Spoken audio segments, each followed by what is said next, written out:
자, 오늘은 본문의 말씀을 가지고 시험의 대속자 예수라고 하는 제목으로 말씀을 나누고자 합니다.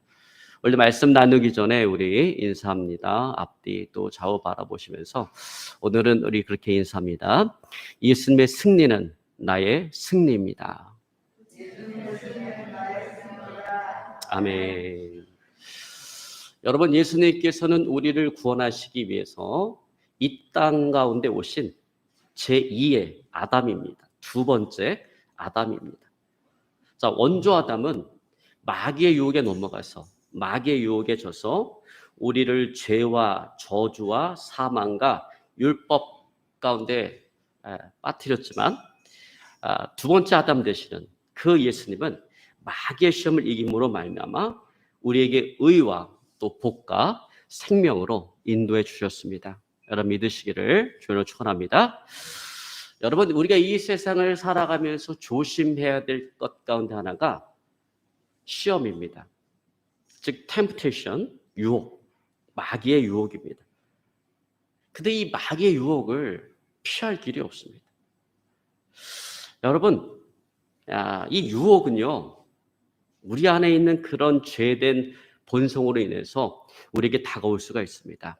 그래서 야고보 사도는 야고보서 1장 14절에 오직 각 사람이 시험을 받는 것은 자기 욕심에 끌려 미혹됨이니라고 말씀하고 있습니다.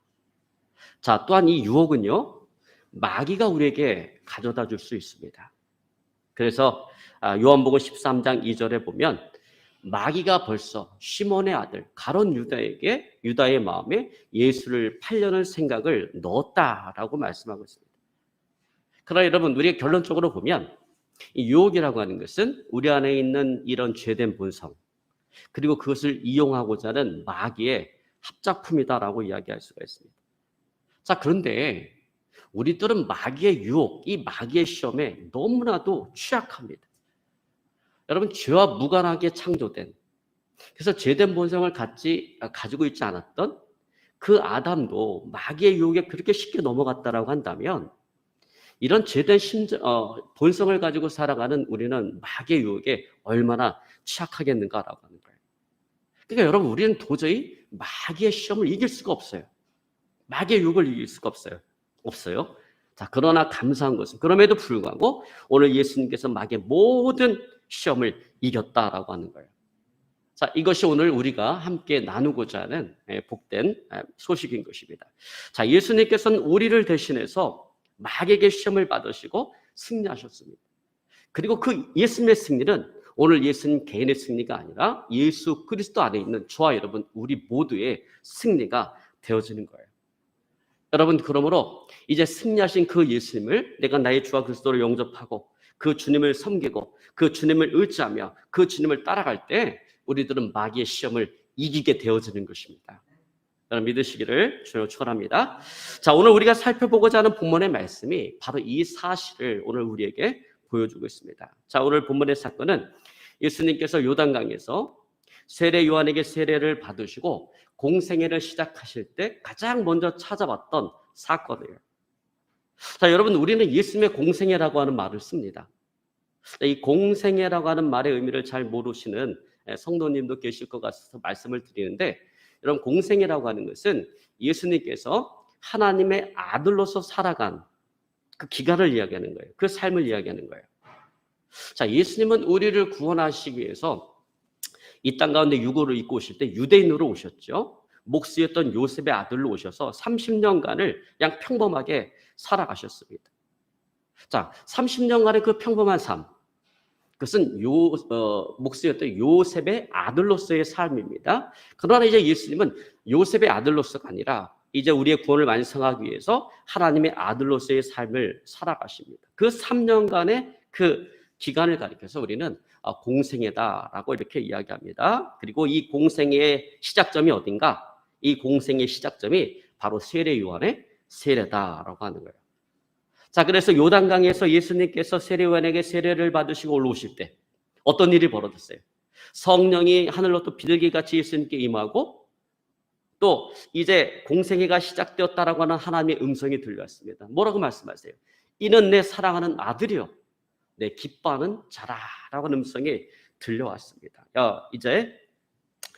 이제 구원을 이루기 위한 하나님의 아들로서의 삶이 시작이 되어진 거예요. 자, 그래서 세례 요한의 세례로부터 예수님께서 십자가에 못 박히시기까지 그 3년간의 기간을 가리켜서 우리는 공생애다라고 이렇게 이야기를 합니다. 자, 그러면 우리는 이 예수님의 공생애와 관련을 해서 이런 질문을 던질 수가 있어요. 아니, 하나님의 아들인 그 예수님이 한 인간에게 불과한 세례 요한에게 세례를 받으셔야 했는가? 아니, 하나님의 아들이 왜 인간인 그 요한에게, 세례 요한에게 세례를 받으셨는가? 여러분, 이건 대단히 중요한 질문이고 상당히 신학적인 의미를 가지고 있는 그런 질문입니다. 아주 중요한 질문이에요. 여러분, 사실 그렇죠. 자, 세례 요한이 줬던 세례는 어떤 세례예요? 어떤 성격의 세례입니까?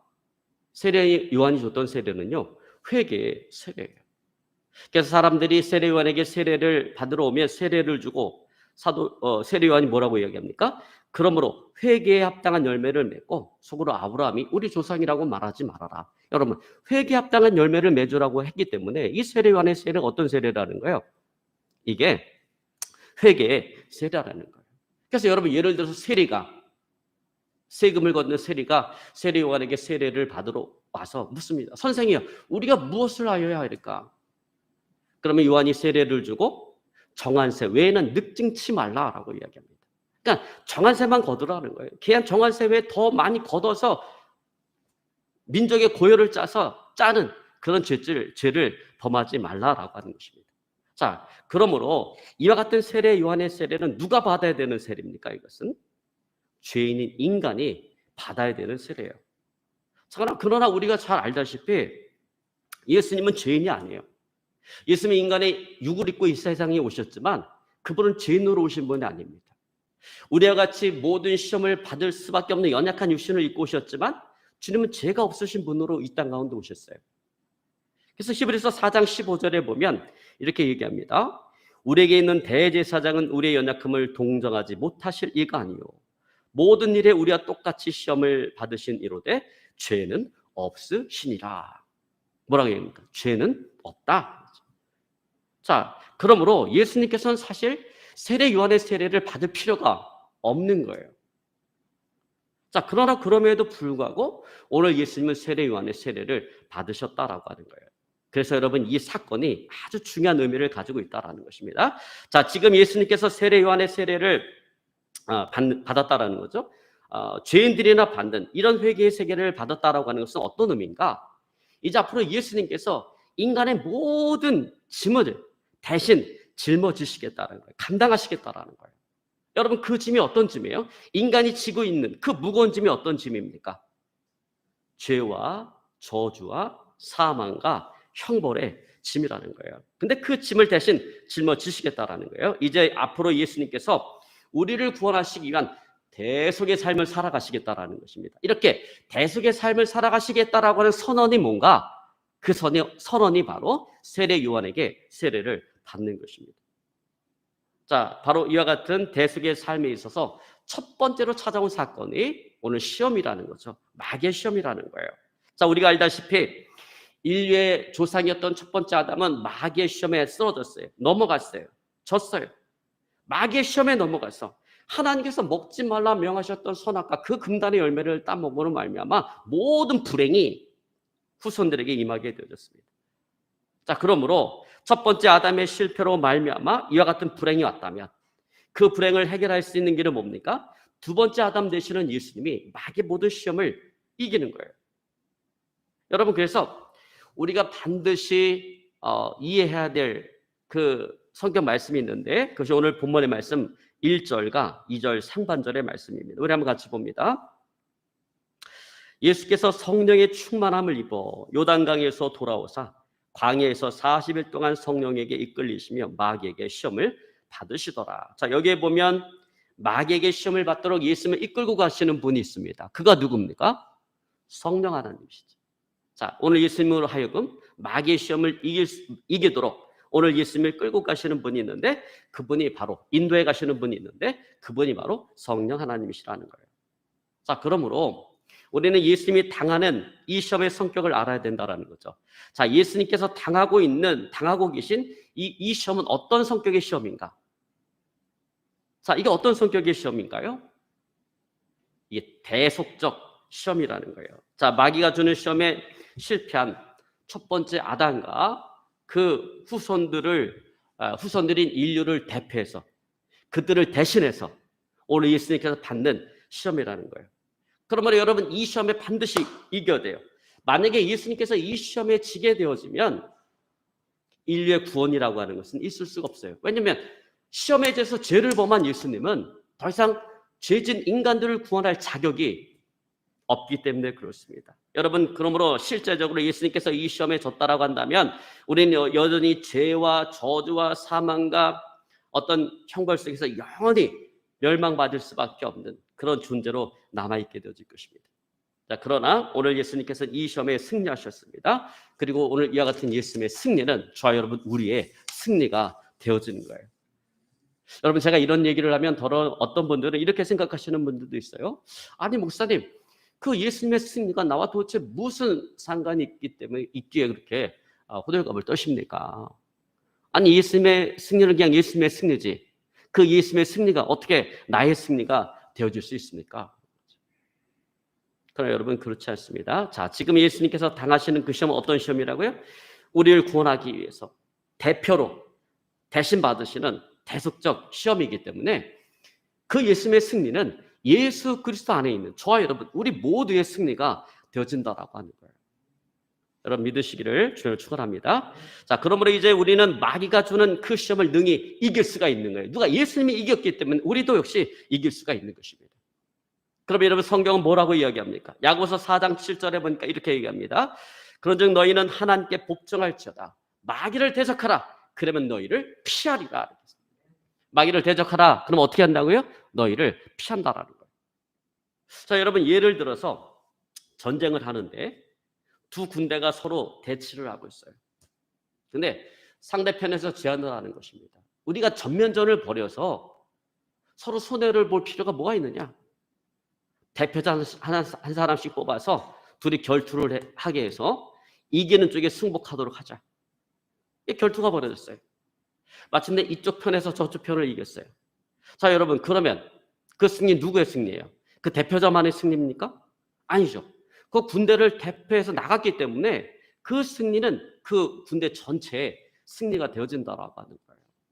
여러분 그런 의미에서 오늘 예수님의 승리도 마찬가지라는 거예요. 자, 마귀가 주는 이 시험에서 예수님께서 승리했다라고 하는 것은 그것은 예수님 한 분 개인의 승리가 아니라 그것은 예수 그리스도 안에 있는 저와 여러분 우리 모두의 승리가 되어진다라는 거예요. 여러분 그러므로 우리는 마귀가 주는 시험을 능히 이길 수가 있는 것입니다. 여러분 우리가 예수님을 나의 주로 섬기고 그 예수님을 의지하고 그 말씀을 쫓아 그 말씀을 따라갈 때 우리는 마귀의 시험을 이기게 되어져 있어요. 그건 우리의 운명인 것입니다. 우리는 마귀의 시험을 이길 수가 있는 것입니다. 여러분 믿으시길 주로 소원합니다. 여러분 마귀의 시험에 자꾸 넘어지면 안 돼요. 자꾸 지면 안 돼요. 아니 예수님께서 승리하셨는데 예수 그리스도 안에 있는 우리가 이겨야지. 어떻게 매일같이 넘어지겠습니까? 자, 그러면 이제 예수님께서 당하신 그 시험을 우리 한번 살펴보고 어떻게 이 시험을 이겼는지 한번 살펴보고자 합니다. 그래서 여러분 우리들도 오늘 예수님께서 본을 보여주신 것처럼 그 본을 따라서 마귀가 주는 그 시험을 능히 이기는 자가 되어질 수 있기를 오늘 시간 주님으로 축원합니다. 자, 마귀가 주는 첫 번째 시험은 뭐냐? 이 돌들로 떡덩어리가 되게 하라라고 하는 그 시험입니다. 자, 여러분 오늘 3절에 보니까 그렇게 이야기합니다. 마귀가 가로되 네가 만일 하나님의 아들이거든 이 돌들에게 명하여 떡덩어리가 되게 하라. 자, 여러분 마귀가 우리에게 이러한 시험을 했다면 우리는 어땠을까요? 우리는 승리하고도 남았습니다. 왜냐하면 우리는 돌로 떡덩어리를 만들 수 있는 능력 자체가 없기 때문에 그리고 만들지 않을 거 아니에요. 우리는. 그러니까 우리는 승리할 수밖에 없죠. 그러나 예수님은 그렇지 않습니다. 예수님은 돌로 떡을 만들 수 있는 능력이 있고 그리고 예수님은 40일 동안 주려 금식하셨기 때문에 지금 몹시 배가 고픈 상황이라는 거예요. 엄청난 유혹을 받을 수밖에 없는 상황이라는 거죠. 자, 그러니까 그럼 정말로 내가 이 돌이 떡덩어리가 되게 돼서 내가 하나님의 아들이라고 하는 것을 드러내고 이 배고픔의 문제를 내가 해결해 볼까? 하는 그 생각을 가질 수 있다라는 거죠. 그 유혹을 받을 수 있다라고 하는 것입니다. 자, 여러분, 그런데 우리가 이 시험에서 깊이 생각해 봐야 되는 것은 뭐냐면, 왜 마귀는 예수님께 하나님의 아들됨을 증명하는 그 방법으로 돌이 떡덩이가 되게 하는 것을 요청했는가라고 하는 거예요.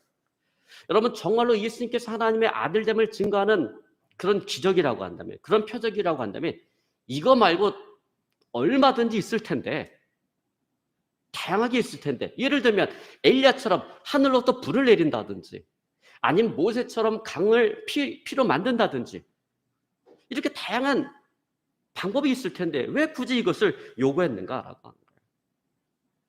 자, 그런데 이처럼 다양한 기적들이 많이 있었음에도 불구하고 오늘 마귀가 예수님께 이 돌들로 떡덩어리가 되게 하라라고 요구한 것은, 이게 성경에 있는 하나의 그 사건을 배경으로 하고 있는 시험이라는 겁니다. 유혹이라고 하는 것입니다. 여러분, 하나님께서는 구약시대에 광야를 지나가는 이스라엘 백성들에게 만나를 내려주셨어요.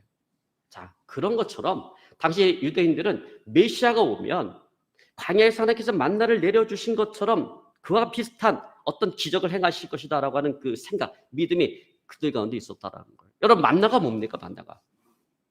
만나가 하늘로부터 내려온 떡이잖아요.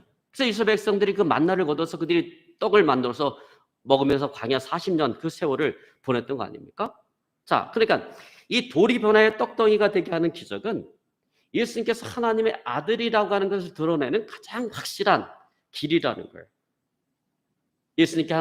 예수님께서 하나님의 아들로 인정받고 영광받을 수 있는 길이라는 거예요. 여러분, 그래서 마귀가 어떤 시험을 하는 거예요?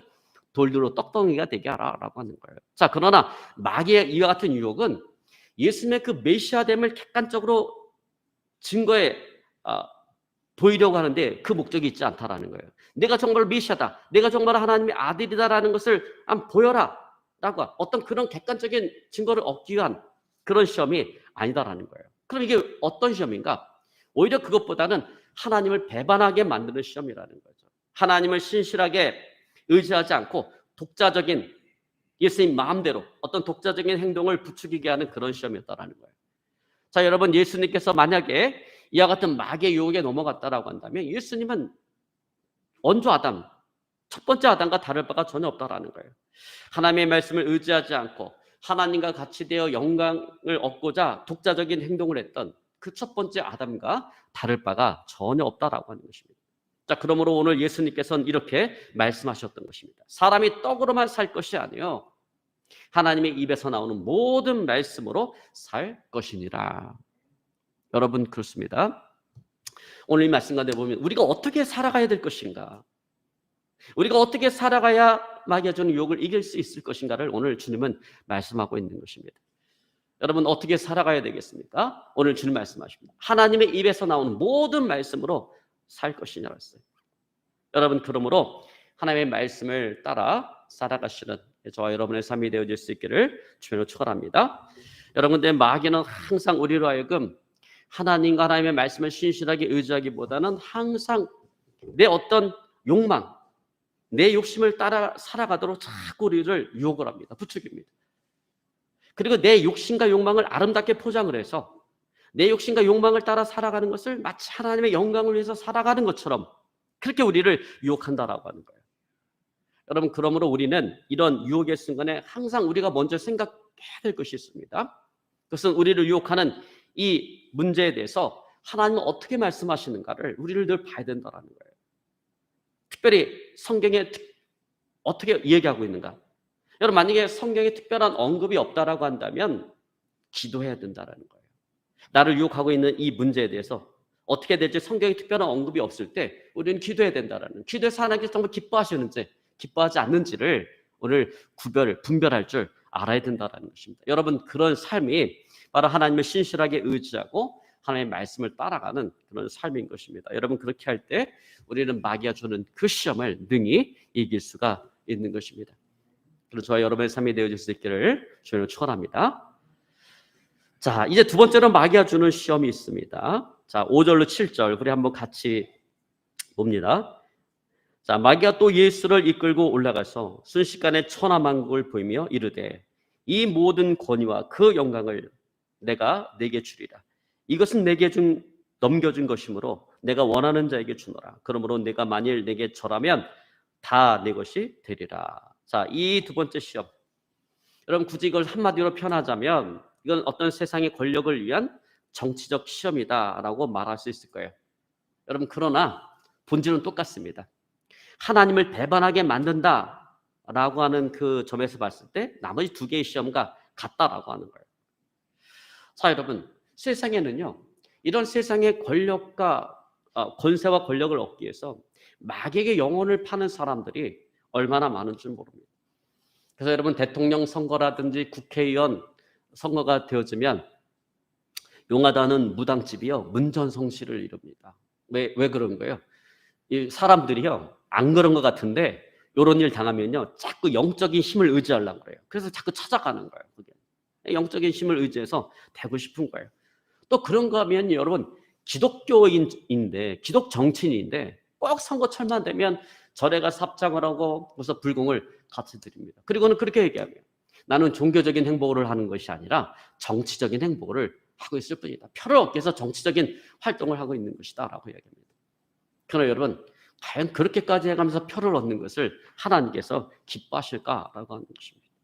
여러분 제가 생각할 때 그들의 행보는 오늘 마귀가 주는 이 두 번째 시험에 이미 넘어간 쓰러진 그런 행보에 불과할 뿐이다라고 하는 거예요. 자, 여러분 오늘 이와 같은 유혹에 대해서 오늘 예수님께서 8절에 이렇게 말씀하십니다. 예수께서 대답하여 이르시되 기록된 바 주 너희 하나님께 경배하고 다만 그를 섬기라 하였느니라. 아멘. 이런 것입니다. 여러분 세상의 궁극적인 지배권, 궁극적인 권세와 권력은 누구에게 있습니까? 이건 하나님께 있는 거예요.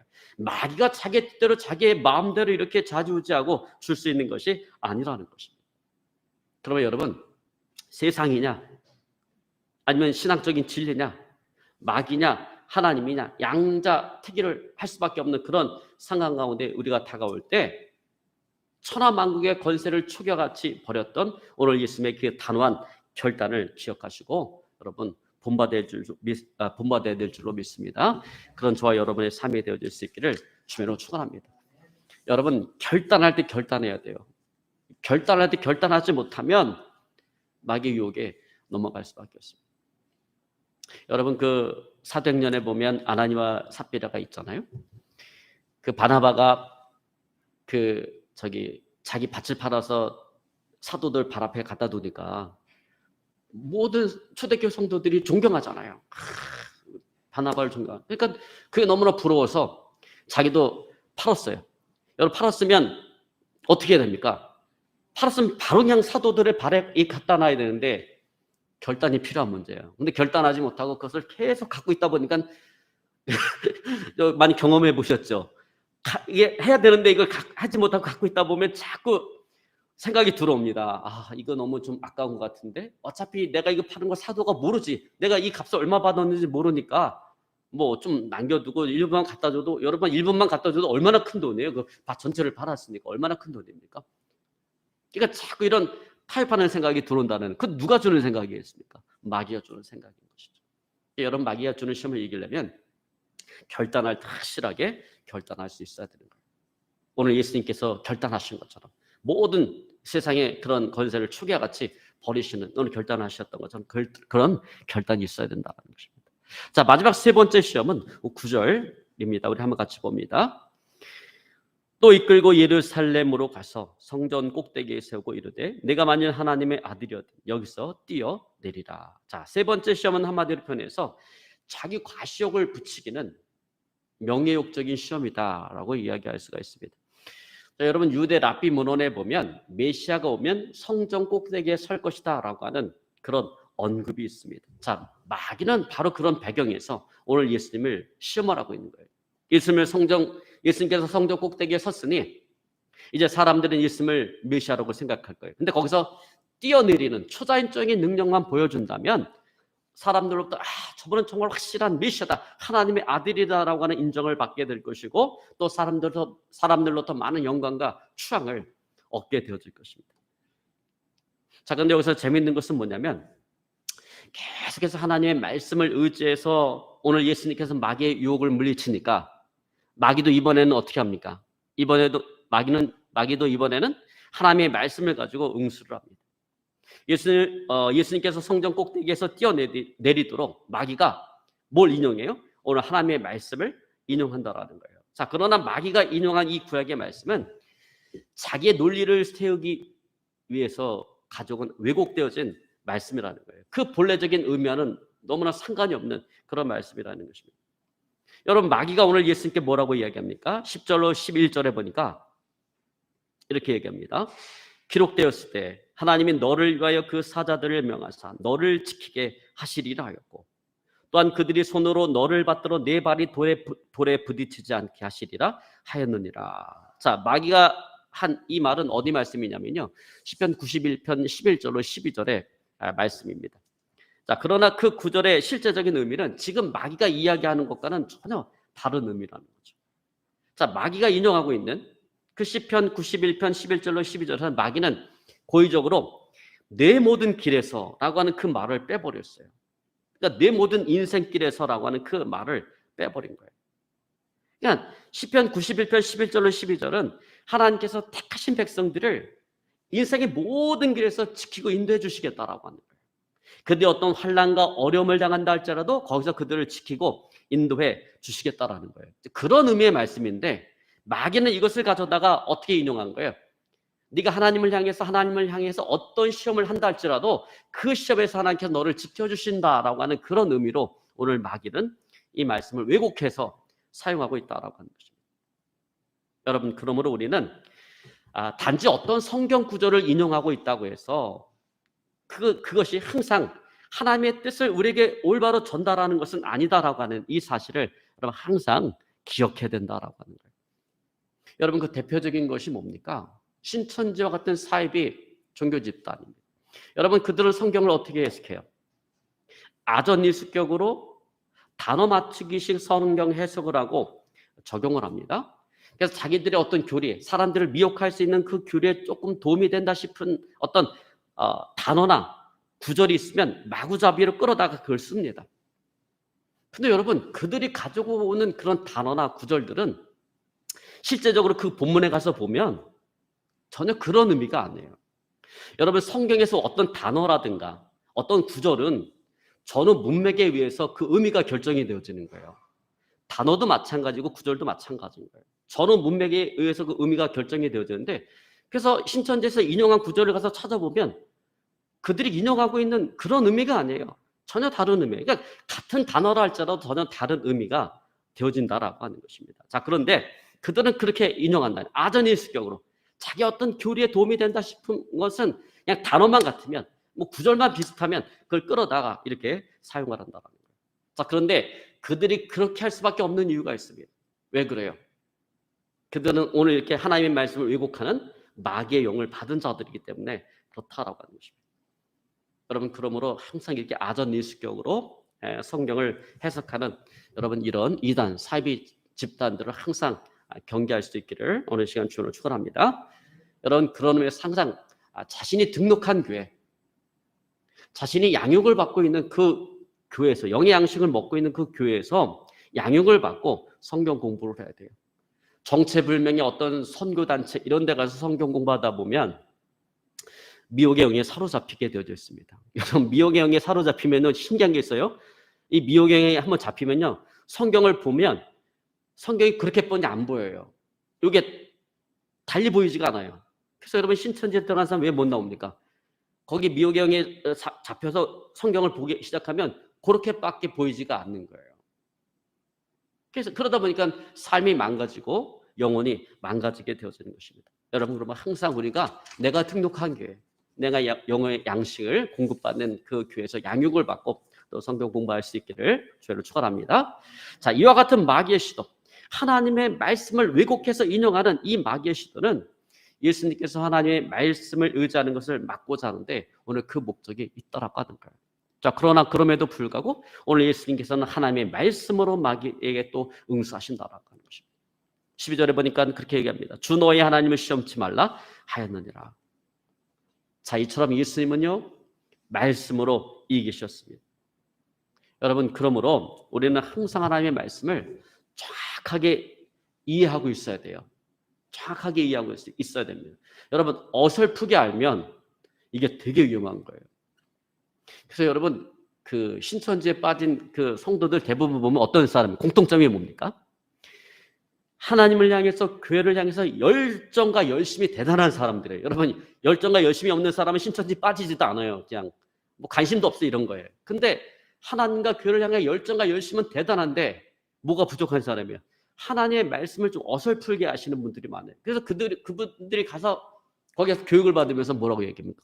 내가 교회 다니면서 세상에 듣지 못했던 뭐 성경 말씀을 배우고 막 이게 영안이 다 열리고 성경이 다 열리고 안다고 얘기하는데 여러분 교회에서는 그건 말이 안 되는 거기 때문에 그렇게 가르치지 않는 거지. 거기서 얘기하는 그 논리라는 게 얼마나 허접합니까?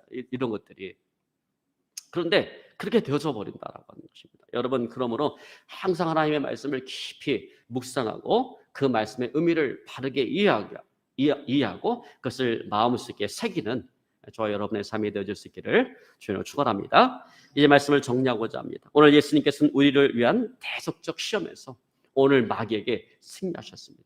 그러므로 그 예수님의 승리는 예수님 한 개인의 승리가 아니라 예수 그리스도 안에 있는 저와 여러분 우리 모두의 승리가 되어지는 것입니다. 여러분 그러므로 우리는 시시각각으로 우리에게 도전하고 우리를 유혹하는 그 마귀의 힘을 능히 이길 수가 있는 것입니다. 여러분 그러므로 우리가 예수님의 본을 받아서 성령의 능력으로 덧입고 또 말씀으로 무장해서 항상 마귀의 시험에 넘어가지 말고 쓰러지는 자가 아니라 항상 승리하는 자 되어질 수 있기를 오늘 시간 주님으로 축원합니다. 오늘 말씀 붙잡고 간절히 하나님께 기도하기 원합니다. 하나님